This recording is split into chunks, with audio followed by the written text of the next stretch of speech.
சர்வதேச மகளிர் தினமாக உலகம் முழுவதும் இன்று கொண்டாடப்பட்டு வருகிறது.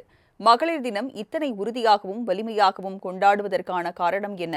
மகளிர் தினம் உருவான வரலாறு என்ன? பார்க்கலாம் இந்த செய்தி தொகுப்பில்.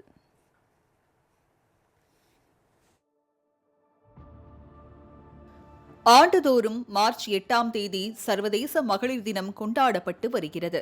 அடிப்படையில் மகளிர் தினம் என்பது ஒரு கொண்டாட்டமா அல்லது போராட்டத்தை நினைவு கூறும் நாளா என்று கேட்டால், இந்த நாள் ஒரு போராட்டத்திற்கான, புரட்சிக்கான விதை விதைக்கப்பட்ட நாள் என்பதுதான் உண்மை. ஒரு நூற்றாண்டுக்கும் மேலாக உலகெங்கிலும் உள்ள மக்கள் மார்ச் 8ஆம் தேதியை பெண்களுக்கான சிறப்பு நாளாக கொண்டாடி வருகின்றனர். ஆனால் இந்த நாள் அத்தனை எளிதாக கிடைத்துவிடவில்லை. நூற்றாண்டுகளை கடந்த போராட்டம், உயிர் தியாகங்களின் மீதுதான் இந்த சர்வதேச மகளிர் தினம் கட்டமைக்கப்பட்டுள்ளது. 1900ஆவது ஆண்டுகளில் ஆண்களுக்கு 8 மணி நேரம் வேலை மற்றும் வேலைக்கான கூலி வழங்கப்பட்டு வந்த நிலையில், பெண்களுக்கு குறிப்பிட்ட நேரம் என்று இல்லாமல் கூடுதல் நேர வேலையும் அதே நேரம் குறைவான ஊதியமும் வழங்கப்பட்டு வந்தது. அத்துடன் பெண்களுக்கு வாக்குரிமை என்பது இல்லாத நிலையே இருந்து வந்தது. இதனால் அடிமைத்தனத்தில் இருந்து எழ வேண்டும் என்ற முனைப்புடன் பெண்கள் ஒன்றிணைய தொடங்கினர். இப்படி ஒருங்கிணைந்த பெண்கள் 1908ஆம் ஆண்டு நியூயார்க் நகரில் ஒன்று திரண்டு குறிப்பிட்ட வேலை நேரம், தகுதியான ஊதியம் மற்றும் வாக்குரிமை ஆகியவற்றை வலியுறுத்தி 15,000 பெண்கள் நியூயார்க் நகரின் முக்கிய வீதிகளில் அணிவகுத்து சென்றனர். இதுவே இந்த மகளிர் தினத்திற்கான விதையாக பார்க்கப்படுகிறது.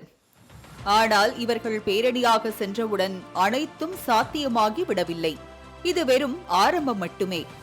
அதனைத் தொடர்ந்து இவர்களின் இந்த போராட்டம் தொடர்ந்து நடைபெற்று வந்தது. பின்னர் ஒரு வருடம் கழித்து உழைக்கும் பெண்களின் இந்த போராட்டத்தை அமெரிக்காவின் சோசியலிஸ்ட் கட்சி முதல் தேசிய மகளிர் தினம் என்று அறிவித்தது. 1910ஆம் ஆண்டு டென்மார்க்கின் தலைநகரான கோபன்ஹேகனில் உழைக்கும் பெண்களுக்கான சர்வதேச மாநாடு நடைபெற்றது. இந்த மாநாட்டில் பங்கேற்ற கம்யூனிஸ்ட் ஆர்வலரும் பெண்கள் உரிமைகளுக்காக குரல் கொடுக்கும் கிளாரா ஜெட்கின் தேசிய மகளிர் தினத்தை சர்வதேசமயமாக்க வேண்டும் என்ற யோசனையை முன்வைத்தார். அவரின் இந்த யோசனையை அந்த மாநாட்டில் பங்கேற்ற 17 நாடுகளை சேர்ந்த 100 பெண்களும் ஒருமனதாக ஏற்றுக்கொண்டனர். அதன் பின்னர் முதலில் 1911இல் ஆஸ்திரியா, டென்மார்க், ஜெர்மனி மற்றும் சுவிட்சர்லாந்தில் சர்வதேச மகளிர் தினம் கொண்டாடப்பட்டது. ஆனால் ஆரம்ப காலத்தில் சர்வதேச மகளிர் தினத்திற்கு நிலையான தேதி என்று எதுவும் இல்லாதிருந்தது. 1917இல் ரஷ்ய பெண்கள் உணவும் அமைதியும் என்ற பெயரில் புரட்சி போராட்டத்தை தொடங்கினர்.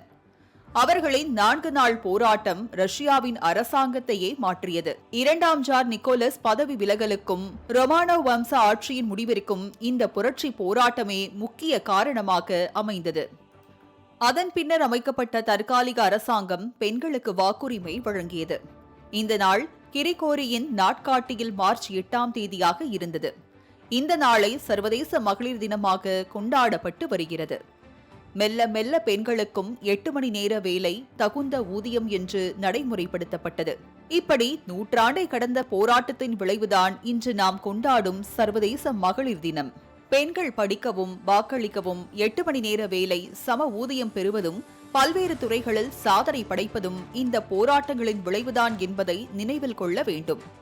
இன்று சர்வதேச மகளிர் தினம் என்பது சமூகத்திலும், அரசியலிலும், பொருளாதாரத்திலும் பெண்கள் எவ்வளவு தூரம் வந்திருக்கிறார்கள் என்பதை கொண்டாடும் நாளாக மாறியுள்ளது. மகளிர் தினத்தை அந்த நாளின் அர்த்தம் புரிந்தும் அதன் விளைவுகளை உணர்ந்தும் கொண்டாடுவோம். மாற்றத்திற்கான உறுதியான உள்ளத்தோடு சாதனைகளுடன் சரித்திரம் படைப்போம். சத்தம் இன்றி சாதனைகளையும் சரித்திரங்களையும் படைத்து வரும் பெண்களை இந்த நாளில் வாழ்த்துவதில் பெருமை கொள்கிறது மாலை முரசு தொலைக்காட்சி. மாலை முரசு தொலைக்காட்சி செய்திகளுக்காக ஷீபா ஜானட்.